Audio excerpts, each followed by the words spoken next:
आज हमारा देश युवा दिवस मना रहा है, तो सही मायनों में ये युवा कौन है? क्योंकि अगर युवा पॉपुलेशन की बात करें तो भारत का नाम सर्वोपरि आता है, और भारत का नाम आए और स्वामी विवेकानंद का नाम ना आए यह असंभव है। तो युवाओं को लेकर आपके क्या विचार है कि सही मायनों में ये युवा है कौन? तो जिसकी निरंतरता से जिज्ञासा जानने की बनी रहती है ना, उसको आप युवा कह सकते हो। जब वो जिज्ञासाएं हमारी कम होने लगती हैं, समाप्त होने लगती हैं, तो फिर आप कह सकती हो क्या हाँ ऐसा हो सकता है क्या भाई अब ये युवा हमारा जो युवा काल है जीवन का वो कम होते जा रहा है। भव्य श्री राम मंदिर की प्राण प्रतिष्ठा होने वाली है, श्री राम अपने आसन को ग्रहण करने जा रहे हैं, तो क्या स्वामी विवेकानंद ने राम जी के बारे में कुछ अपने विचार रखे, या किस तरीके से हम श्री राम को स्वामी विवेकानंद से जोड़ सकते हैं? कैंपसेस में बहुत सारी आइडियोलॉजिकल डिबेट्स देखने को मिलती है, कोई गांधीवाद को मान रहा है, कोई नेहरू को मान रहा है, कोई भीमराव अम्बेडकर को मान रहा है, और ना चाहते हुए भी ये सारे युवा तो राष्ट्र के हैं, राष्ट्र के लिए काम करना चाहते हैं, और ये अलग अलग आइडियोलॉजीज में फंसकर ये अपने आप को भूल जाते हैं, आपस में मारपीट, और कभी कभी तो ये इतने बड़े स्तर तक पहुंच जाता है कि ये इनके खुद के आंतरिक शक्ति को या आंतरिक सोचने समझने की शक्ति को ही मिटा देता है। तो इससे डील करने के लिए क्या आपके विचार है?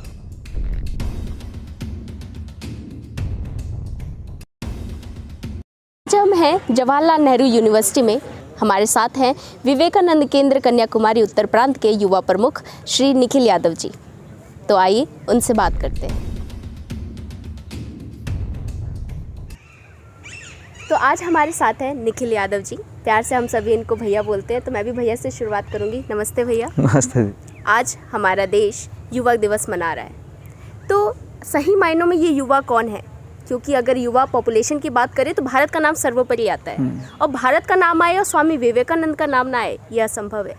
तो युवाओं को लेकर आपके क्या विचार हैं कि सही मायनों में ये युवा है कौन? एक तो नॉर्मल जो हम सबको पता है, क्या एज के हिसाब से हम लोगों को युवा बताते हैं, क्या एक स्पेसिफिक एज ग्रुप में अगर कोई व्यक्ति होगा तो हम उसको युवा मानते हैं। फिर व्यक्ति मजाक में कहता है कि मैं बूढ़ा हो रहा हूँ, उम्र के हिसाब से, विचारों के हिसाब से, शारीरिक क्षमता के हिसाब से।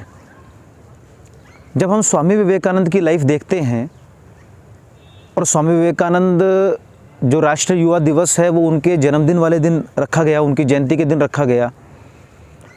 स्वामी विवेकानंद कोई भी कार्य भय और लालच से नहीं करते थे। तो जो भी कार्य व्यक्ति भय और लालच से करता है वो युवा नहीं हो सकता। और दूसरा, जो स्वामी विवेकानंद कहते थे, क्या जो विवेक के साथ काम करे, जो यूं ही मान ले, मतलब स्वामी विवेकानंद को कितनी सारी चीज़ें बोल ली क्या ऐसे होना चाहिए, ऐसे होता है, लेकिन वो जिज्ञासा जानने की, तो जिसकी निरंतरता से जिज्ञासा जानने की बनी रहती है ना, उसको आप युवा कह सकते हो। जब वो जिज्ञासाएँ हमारी कम होने लगती हैं, समाप्त होने लगती हैं, तो फिर आप कह सकती हो क्या हाँ ऐसा हो सकता है क्या भाई अब ये युवा हमारा जो युवा काल है जीवन का वो कम होते जा रहा है। इसलिए युवा कोई एज से ज़्यादा मैटर नहीं करता। पहला, क्या जो भी भय और लालच से मुक्त काम करे। ज़्यादातर काम हम कैसे करते हैं जो हमें करने ही पड़े। फॉर एग्ज़ाम्पल क्लासेस अटेंड कर, हमें प्रश्न होता है ना कि ये क्लास अटेंड करनी है क्या, यहाँ पे आना ज़रूरी है क्या।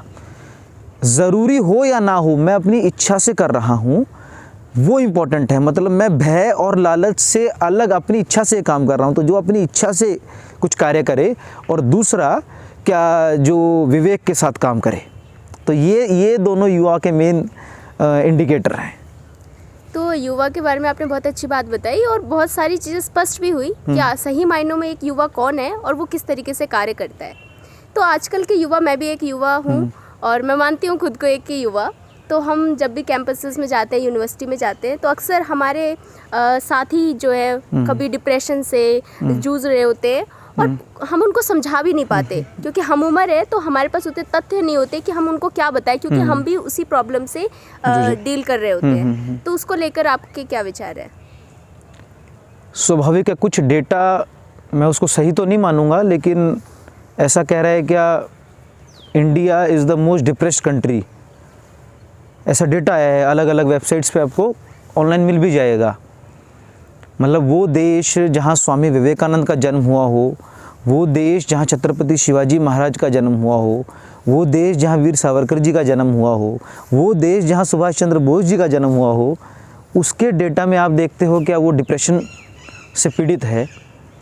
ये एक ही कारण होता है, मैंने जितने भी लोगों का नाम बताया, क्रमबद्ध मैंने जिनका नाम बताया, ये इंटेलेक्चुअली बड़े स्ट्रॉन्ग थे, फिज़िकली बड़े स्ट्रॉन्ग थे, लेकिन इससे भी इम्पॉर्टेंट चीज़ जो उनको सबसे अलग बनाती है वो है इन्होंने सब कुछ होने के बावजूद इंडिविजुअलिस्टिक लाइफ नहीं जी। व्यक्तिवाद की तरफ जो हम लोग जा रहे हैं, मैं और मेरा, वो हमको डिप्रेशन में और सप्रेशन में लेके जाता है।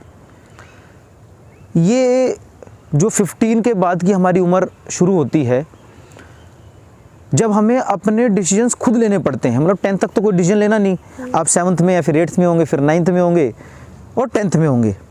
10th के बाद आपको पहली बार डिसीजंस लेने पड़ रहे हैं, क्या मुझे कोई स्ट्रीम चूज़ करनी है। उसके बाद आप 12th में हैं, फिर कुछ और स्ट्रीम चूज़ करनी पड़ रही है, उम्र भी बढ़ रही है, हार्मोनल चेंजेस भी हो रहे हैं, बहुत सारी चीज़ें एक ही साथ हो रही हैं।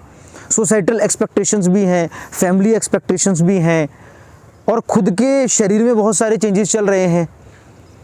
तो इस सारे दौर से गुजरने की कोई ट्रेनिंग होनी चाहिए, और वो ट्रेनिंग ऐसी हो जहाँ, क्योंकि हर व्यक्ति यूनिक है, सबके फिंगरप्रिंट्स अलग हैं, जितने भी बिलियंस ऑफ लोग आज तक आए हैं, तो हर व्यक्ति यूनिक है, तो उसका कैरेक्टर यूनिक है, उसकी सोच यूनिक है, उस प्रकार से ही हमको उसको डील करना पड़ेगा, पहला बात। दूसरा, डिप्रेशन और ऐसे विषय का कोई क्विक फिक्स सॉल्यूशन के ऊपर हमको नहीं जाना चाहिए। इट इज़ मोर अबाउट पहले हम उस व्यक्ति को जानें, क्या प्रॉब्लम क्या है। हम लोग सॉल्यूशन प्रोवाइडिंग में ज़्यादा रहते हैं। आपने पूरी बात सुन ली व्यक्ति की, आपने उसको पहचान लिया, उसको समझ लिया, मैं कह रहा हूँ आपने 50% काम कर दिया।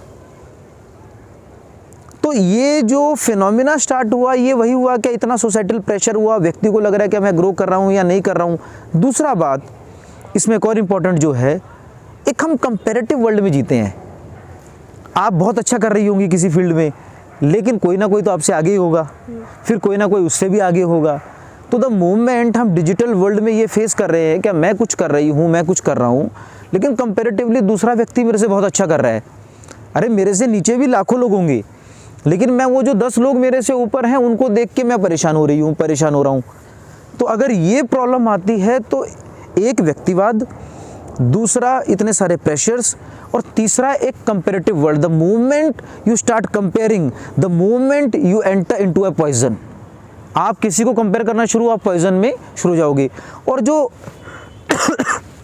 नॉर्मल ह्यूमन माइंड होता है वो कंपैरेटिव वर्ल्ड में आता है। क्या विराट कोहली और सचिन में बड़ा कौन है, वो उसी में लगा रहेगा, उसमें और उसमें कौन। जैसे वो बिल्कुल गली से शुरू होता है, क्या हम बड़े या हमारे पड़ोसी बड़े, उस कंपैरिजन को लेते लेते हर जगह वो कंपैरेटिव वर्ल्ड में ले जाएगा। दुनिया बहुत बड़ी है, बहुत यूनिक लोग बहुत अच्छा काम कर रहे हैं, तो इस कंपैरेटिव फिनोमिना से भी बाहर निकलने का होना चाहिए। तो आपने जो ये कंपैरिजन की बात करी, तो मुझे ऐसा लगता है कि आजकल के युवा जब दूसरे क्षेत्र से किसी एक बड़े कैंपस में या यूनिवर्सिटी में आते हैं, तो एक जो बहुत बड़ी चीज़ देखने को मिलती है कि वो बहुत विचलित होते हैं कि हमें ये भी करना है, ये भी करना है, ये भी करना है। और ऐसा करते हुए वो तमाम 3-4 चीज़ों को ज्वाइन कर लेते हैं। कोई सोसाइटी ज्वाइन कर लेते हैं, कोई किसी ग्रुप को ज्वाइन कर लेता है, उनके ऊपर पढ़ाई का प्रेशर रहता है। तमाम प्रेशर के बारे में आपने बात किया अभी। तो इतनी सारी कन्फ्यूज़न के बीच में वो बच्चा डिप्रेशन का शिकार तो होता ही है, उसको खुद भी नहीं समझ में आता है कि वो क्या कर रहा है। तो वो कन्फ्यूज़न के साथ ही यूनिवर्सिटी में एंट्री लेता है और यहाँ पे आके और भी ज़्यादा कन्फ्यूज़न देखता है, और जब वो बाहर निकलता है तो उससे भी ज़्यादा कन्फ्यूज़न लेकर निकलता है। तो इसकी क्या वजह है कि पूरा यूनिवर्सिटी लाइफ ख़त्म होने तक भी उनके जीवन में कोई कंक्लूज़न नहीं आता? तो इसका सबसे बड़ा कारण क्या है? स्वाभाविक है, एक तो आज ओशन ऑफ अपॉर्चुनिटीज़ हैं, हर फील्ड खुली हुई है। इवन आज व्यक्ति ट्रेनिंग कम करता है लेकिन उसको अप्लाई ज़्यादा जल्दी करने लगता है। तो एक तो ट्रेनिंग वाले पार्ट को अपने स्ट्रॉन्ग करना। Swami Vivekananda, the great yogi of 19th century, he says, take up one idea, make that one idea your life, think of it, dream of it, live on that idea, let your brain, nerves, muscles, every part of your body be full of that idea, and just leave every other idea alone. This is the way to success. This is the way great spiritual giants are produced. क्या एक विचार को पकड़ो, उसको अपने मन, मस्तिष्क, अपने हृदय में, अपनी मांसपेशियों में अंगीकार कर लो, और बाकी सारे विषय को छोड़ दो। ये विचार अगर आप पकड़ लेते हो तो आपकी आधी कन्फ्यूजन खत्म हो जाती है। अब वो एक विचार कहाँ से आएगा, वो अंदर से ही आएगा। वो कोई वीडियो देख के, कोई इंस्पिरेशनल, देखिए मोटिवेशन इज़ अ लाई, अगर आपकी लाइफ में कोई मोटिव होगा तो आपको मोटिवेशन खुद मिल जाएगा। तो वो इंटरनली आप अलग अलग चीज़ें देखते हो कैंपस लाइफ में आके, कोई चीज़ आपको क्लिक कर रही है और कुछ मोमेंट ऑफ टाइम तक आपको आनंद दे रही है, for a week, for 2 weeks, for 3 weeks, for a month, for a quarter of a year, 6 महीने के लिए, 8 महीने के लिए, तो आपको फील होने लग जाएगा कि हाँ ये मेरी चीज़ बनी है। दूसरा, अब आप अपने से प्रश्न पूछो, क्या मैं इसके लिए कितना सेक्रीफाइस कर सकता हूँ। स्वामी विवेकानंद भगवान को देखना चाहते थे, क्या ईश्वर क्या है, ईश्वर क्या है। तो ये नहीं था क्या भगवान मिलेगा या नहीं मिलेगा, प्रश्न ये है कि आप उसके लिए सेक्रीफाइस कितना कर सकते हो। स्वामी विवेकानंद एक दिन सेक्रीफाइस करना सकते थे, 1 हफ्ता, 1 साल या 1 जीवन, वो अपना पूरा जीवन सेक्रीफाइस करने को तैयार थे सिर्फ ईश्वर को देखने के लिए। So it is more about क्या मुझे वो चीज़ मिलेगी या नहीं मिलेगी, ये तो बाद की बात है। पहली बात यह है कि मैं उसके लिए सेक्रीफाइस कितना कर सकता हूँ। तो इंटरनली एक विचार को हमको पकड़ना होगा और लंबे समय तक हमें उसके ऊपर ट्रेनिंग करनी पड़ेगी। हम कितने भी स्टॉलवर्ड्स का नाम लेते हैं, Sachin Tendulkar is known for cricket, Lata Mangeshkar is known for singing, ठीक है। आप नीरज चोपड़ा हमेशा थ्रो के लिए, जेवलिन थ्रो के लिए ही जाने जाएंगे। तो नीरज चोपड़ा अभी खाने की भी वीडियो बनाएंगे तो भी चलेगी, सचिन तेंदुलकर अभी गीता पे भी लेक्चर दे देगा, वो भी चलने लगेगा। But they are known for one thing, उस एक चीज़ को एक्सप्लोर करना। और कैंपस में तो स्वाभाविक है, सब कुछ चलता रहेगा। आजकल इतना कुछ है कि हमको नहीं, जैसे हम गूगल पर कुछ मांगते हैं, गूगल हमें इतना कुछ दे देता है जो हमको चाहिए नहीं होता। तो हमको तो इतना कुछ मिल रहा है जो हमको चाहिए भी नहीं। उस सारी जद्दोजहद में, उस सारी आवाज़ में, उस सारे शोर में आपको अपने आप को ढूंढना पड़ेगा। एक कहावत है कि अगर आपको जीवन जीने का तरीका आ गया, अगर आपको जीवन जीने का तरीका आ गया तो आप अकेले हैं फिर भी मेले जैसा फील कर रहे हैं, और अगर आपको जीवन जीने का तरीका नहीं आया तो आप मेले में हैं फिर भी अकेले हैं। तो इसको अपने को समझना पड़ेगा, क्या मेरी लाइफ को क्या ड्राइव कर रहा है।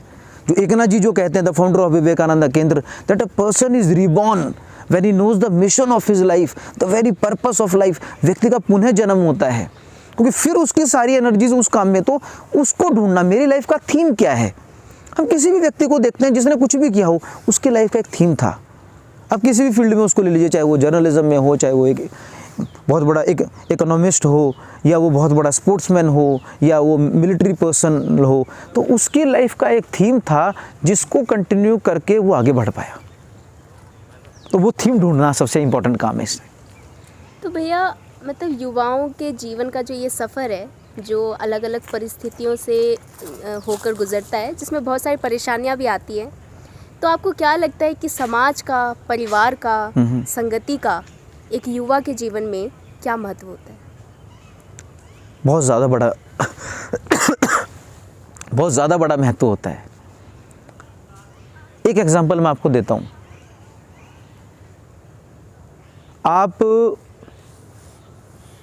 पढ़ने जाते हैं किसी कैंपस में और किसी एक्टिविटी से आप जुड़ते हैं, उस समय आप वो एक्टिविटी चूज़ कैसे करते हैं? क्या वो सेल्फ ड्रिवन है या सोसाइटल ड्रिवन है?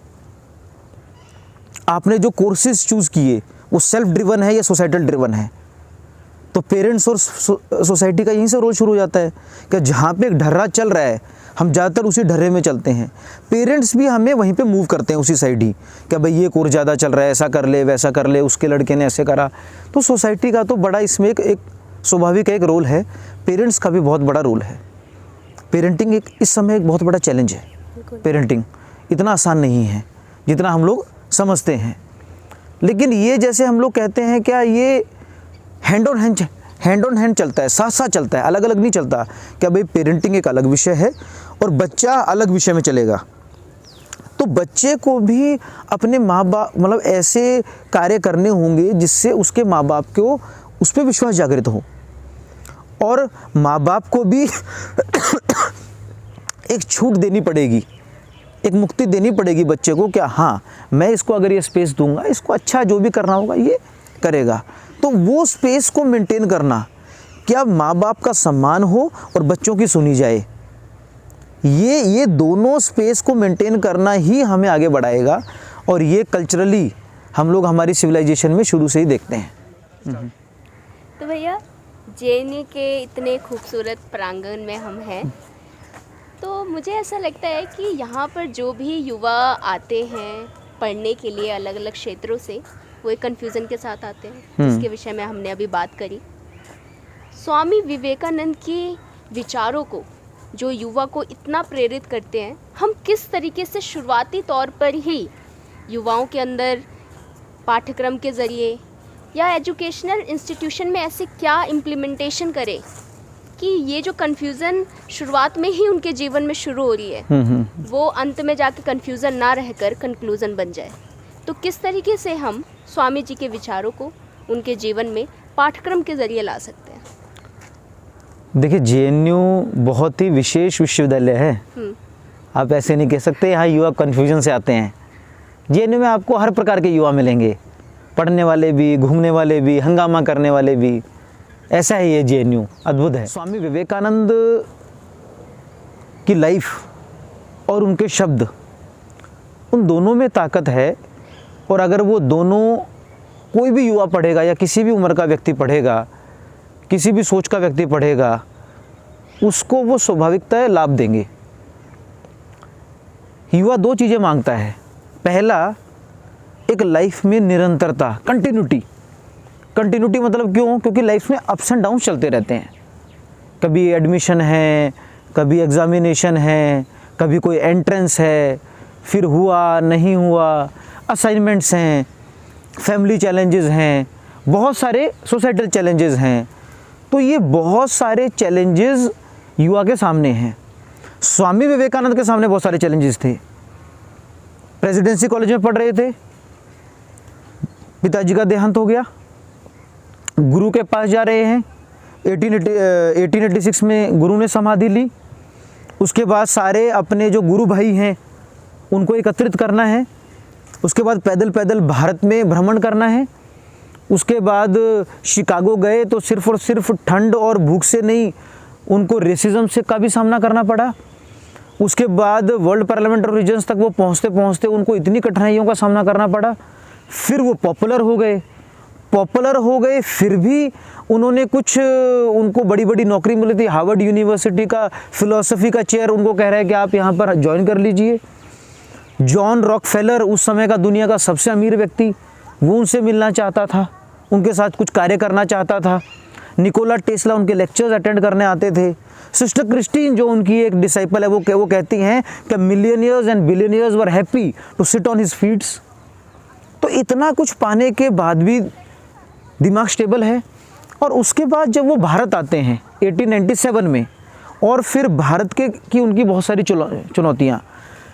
कोलंबो में वो उतरते हैं और कोलंबो से लेके अल्मोड़ा तक उनका प्रवास। तो लाइफ में उनके भी बहुत सारे चैलेंजेस थे और अद्भुत चैलेंजेस थे। इकोनॉमिकल चैलेंजेस हैं पिता के देहांत के बाद, गुरु के जाने के बाद ऑर्गेनाइजेशनल चैलेंजेस हैं, उसके बाद शिकागो में जाना है, उसके चैलेंजेस हैं। भारत में अपने बहुत सारे कष्ट थे उनको चलने में, लेकिन उन सबको एक साहस के साथ स्वामी विवेकानंद ने अपनाया और चुनौती को उन्होंने अवसर में तब्दील कर दिया। तो ये इम्पैक्ट स्वामी विवेकानंद का। तो उनके जीवन से अगर कोई भी उनको जीवन को, तो इसलिए करिकुलम में अगर ये जीवनी जाती है तो प्रैक्टिकल लाइफ में देख पाता है, यार यही उसी उम्र का। और कौन स्वामी विवेकानंद? जो वेस्टर्न हिस्ट्री और इंडियन हिस्ट्री को पढ़ चुके हैं। कौन स्वामी विवेकानंद? जो वेस्टर्न और इंडियन लॉजिक को पढ़ चुके हैं। कौन स्वामी विवेकानंद? जो वेस्टर्न फिलॉसफी और इंडियन फिलॉसफी को पढ़ चुके हैं। तो इतना जो जिम्नेजियम में जाता है, जो फ्लुएंट इंग्लिश बोलता है, फ्लुएंट बंगाली बोलता है, संस्कृत का विद्वान है, वो स्वामी विवेकानंद। और उनकी लाइफ में भी हम इतने चैलेंजेस के बाद भी कंटिन्यूटी देख रहे हैं। दूसरा, बोलना बहुत आसान है, लाइफ में उतारना बहुत मुश्किल है, जिसको हम कहते हैं मनसा वाचा कर्मणा। स्वामी विवेकानंद की लाइफ में ये दोनों चीज़ें देखती हैं। जो बोला वो किया। He was a hero. He lived like a hero. That is more important. भैया, कैंपसेस में बहुत सारी आइडियोलॉजिकल डिबेट्स देखने को मिलती है। कोई गांधीवाद को मान रहा है, कोई नेहरू को मान रहा है, कोई भीमराव अंबेडकर को मान रहा है। और ना चाहते हुए भी ये सारे युवा तो राष्ट्र के हैं, राष्ट्र के लिए काम करना चाहते हैं, और ये अलग अलग आइडियोलॉजीज़ में फंसकर ये अपने आप को भूल जाते हैं। आपस में मारपीट, और कभी कभी तो ये इतने बड़े स्तर तक पहुंच जाता है कि ये इनके खुद के आंतरिक आंतरिक शक्ति को या आंतरिक सोचने समझने की शक्ति को ही मिटा देता है। तो इससे डील करने के लिए क्या आपके विचार हैं? इसको डील करना है तो इन सारे महानुभावों को पढ़ना होगा जिनका आपने नाम लिया। अगर आप साहित्य नहीं पढ़ेंगे तो आप कहीं का सर्कुलेटेड मटेरियल आपके पास आएगा और वो मटेरियल का जो नरेटिव है उसी नरेटिव के काम को ही आप फुलफ़िल करोगे। हम अभी जवाहरलाल नेहरू विश्वविद्यालय में बैठे हैं, बहुत कम लोगों को ये पता होगा, क्या अभी यहाँ स्वामी विवेकानंद का स्टैचू है। पंडित नेहरू की 2 पुस्तकें हैं, एक the glimpses of the world history, दूसरी द डिस्कवरी ऑफ इंडिया। दोनों प्री इंडिपेंडेंट इंडिया की पब्लिकेशन है। पंडित नेहरू उसमें लिख रहे हैं Swami Vivekananda's form of nationalism is a Hindu nationalism. It is not anti anyone, it is not anti Muslim, it is not a narrow nationalism. Swami Vivekananda came as a tonic to the depressed and the demoralized Hindu mind. He gave self-reliance and some roots in the past. कि स्वामी विवेकानंद का राष्ट्रवाद हिंदू राष्ट्रवाद है, वो anti Muslim नहीं है, वो कोई संकुचित राष्ट्रवाद नहीं है। स्वामी विवेकानंद हिंदुओं के लिए टॉनिक के तौर पर आए, पंडित नेहरू कह रहे हैं। तो उनके कितने एडमायरर्स ने, फॉलोवर्स ने ये चीज़ें पढ़ी होंगी। तो ये तो स्वामी विवेकानंद के आमने सामने वाली कोई डिस्कशन नहीं है। उसके बाद आप देखते हैं इनके एक पर्सनल सेक्रेटरी रहे एम.ओ. मथाई नेहरू के, उनकी एक बुक है रेमिनिसेंस ऑफ नेहरू एज। उसमें एक हेडिंग है ऑब्सक्यूरिटीज टू द बिलीफ। उसमें एम.ओ. मथाई बाबा साहब अम्बेडकर से संवाद में कह रहे हैं the greatest soul produced in the last few centuries is Buddha and the greatest Indian produced in the last few centuries is Swami Vivekananda. तो आप देख रहे हैं स्वयं बाबा साहब अम्बेडकर, और ये तो प्राइमरी सोर्स है, कोई किसी के इंटरप्रिटेशन नहीं है। स्वयं बाबा साहब अम्बेडकर कह रहे हैं क्या पिछली शताब्दियों में जन्मा सबसे महान व्यक्तित्व अगर कोई है तो वो स्वामी विवेकानंद है। चाहे आप गांधी जी की पुस्तकें ले लीजिए, गांधी कह रहे हैं कि मैं स्वामी विवेकानंद से मिलने पैदल ही चला गया था बेलूर मठ, जो मेरे सत्य के सदप्रयोग पुस्तक में लिखा हुआ है। ये हेडिंग है उसकी अ मंथ विद गोखले, और उसमें आगे गांधी जी कह रहे हैं कि मैं स्वामी जी से नहीं मिल पाया। पुनः गांधी जी बाद में जाते हैं, हिंदी में भाषण देते हुए बोलते हैं 1921 में, क्या मैं भारत से स्नेह पहले से ही करता था, लेकिन स्वामी विवेकानंद का साहित्य पढ़कर मेरा भारत से स्नेह हज़ारों गुना बढ़ गया। रविंद्रनाथ टैगोर जो नेशनलिज्म को क्रिटिक कर रहे हैं, वो लिख रहे हैं कि if you want to know India read Swami Vivekananda, everything is positive in him, nothing is negative. अगर आपको भारत को जानना है तो आप स्वामी विवेकानंद को पढ़िए, उनमें सब कुछ सकारात्मक है, कुछ भी नकारात्मक नहीं। तो जिस व्यक्ति में सब कुछ सकारात्मक हो, कुछ भी नकारात्मक ना हो, उसका कोई दुश्मन कैसे बन सकता है? उसका दुश्मन वही बन सकता है जिसको कहीं सोशल मीडिया के थ्रू ऐसा कंटेंट मिला है जो जहरीला है। भव्य श्री राम मंदिर की प्राण प्रतिष्ठा होने वाली है, श्री राम अपने आसन को ग्रहण करने जा रहे हैं। तो क्या स्वामी विवेकानंद ने राम जी के बारे में कुछ अपने विचार रखे, या किस तरीके से हम श्री राम को स्वामी विवेकानंद से जोड़ सकते हैं?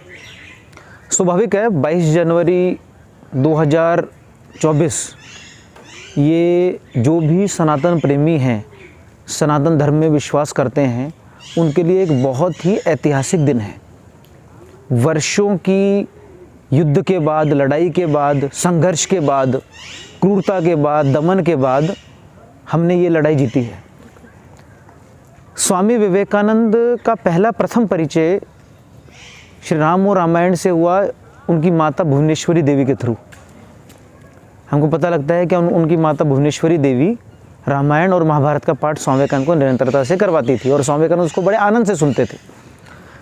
और आपको बड़ा आनंद होगा ये सुन के कि स्वामी विवेकानंद अपने घर के आसपास जितनी भी राम कथाएँ होती थी उसमें पार्टिसिपेट करना बहुत अच्छा उनको लगता था। और वो एक बार राम कथा में चले गए, चाहे वो रातों रात चल रही है, स्वामी विवेकानंद उसका आनंद लेते थे। अपने परिव्राजक जीवन में स्वामी विवेकानंद अयोध्या धाम भी आए हैं। सरयू नदी के किनारे जाकर माता सीता और प्रभु श्री राम का उन्होंने आशीर्वाद भी लिया। उनके गुरु भाई स्वामी अखंडानंद उनके साथ थे उस समय, और वहाँ के साधु संत समाज से भी उन्होंने राम कथा सुनी और बड़ा आनंद हर्ष के दिन निकले उनके वहाँ पर। उसके बाद जब स्वामी विवेकानंद पहले पश्चिम के प्रवास के बाद भारत आते हैं तो उनका एक लेक्चर है भारत के महापुरुष, द सेजेस ऑफ इंडिया। उसमें वो माता सीता और स्वामी विवेकानंद के चरित्र को भारतीय युवाओं के सामने प्रेजेंट करते हुए बताते हैं कि हमको इन लोगों से प्रेरणा लेनी चाहिए। 1900 का स्वामी विवेकानंद का एक लेक्चर है जो कि उन्होंने अमेरिका में दिया, उसका टाइटल ही है रामायण। और पहली बार वेस्ट को, ये उनका सेकंड जब प्रवास में वो गए, पहली बार वेस्ट को पता लगा क्या स्वामी विवेकानंद के मुख से क्या प्रभु श्री राम और माता सीता हैं कौन। और स्वामी विवेकानंद ने उनको बताया क्या प्रभु श्री राम और माता सीता भारत के राष्ट्रीय आदर्श हैं। ये स्वामी विवेकानंद ने पश्चिम को बताया। स्वामी विवेकानंद कहते हैं, मैं उनको कोट कर रहा हूँ, क्या प्रभु श्री राम एक आदर्श पुत्र, एक आदर्श राजा और एक आदर्श पति थे। और माता सीता के बारे में तो वर्णन मैं कर ही नहीं सकता, अद्भुत वर्णन। स्वामी विवेकानंद कहते हैं she is ideal for every Indian women, Sita is an ideal for every Indian women. क्या माता सीता हमारे हर भारतीय बहन के लिए, स्त्री के लिए एक आदर्श है। स्वामी विवेकानंद प्रभु श्री राम के सबसे प्रिय भक्त और सेवक हनुमान जी को भी आदर्श व्यक्तित्व मानते थे।